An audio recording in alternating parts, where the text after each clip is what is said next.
মনিকার মা, মেয়ের মা। উনি হলেন রাশিয়ার অর্থোডক্স খ্রিস্টান, রাশিয়ার আমেরিকায় লেখাপড়া করে।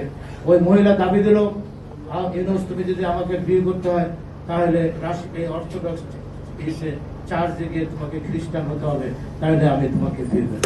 ইউনুস সাহেব, আপনি 1970 সালে সে অর্থোডক্স চার্চে গিয়ে খ্রিস্টান হয়ে মনিকার মাকে বিয়ে করেছেন। এর থেকে আপনি মুসলমান কবে হয়েছে ফেরত এসেছেন? 18 কোটি মানুষের দেশে, আপনি মুসলমানের দেশে, আপনি সরকার প্রধান। আমি শফিকুর রহমান সাহেব, জামাতের আমির, আপনার আল্লাহর ওলি, আপনি জিজ্ঞাসা করেন ইউনুস সাহেবকে উনি কি ফেরত এসেছেন। নাহিদ সাহেব জিজ্ঞাসা করেন এদেশের আলেম সমাজকে দায়িত্ব, উনি কি খ্রিস্টান থেকে আবার মুসলমান হয়েছেন কিনা।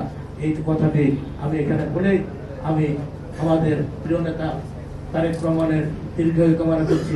90-র গণঅভ্যুত্থানের পরে যেমনি ভাবে দেশ নেত্রী বেগম খালেদা জিয়াকে ধানের শীষে ভোট দিয়ে বাংলাদেশের মানুষ প্রধানমন্ত্রী নির্বাচিত করেছেন,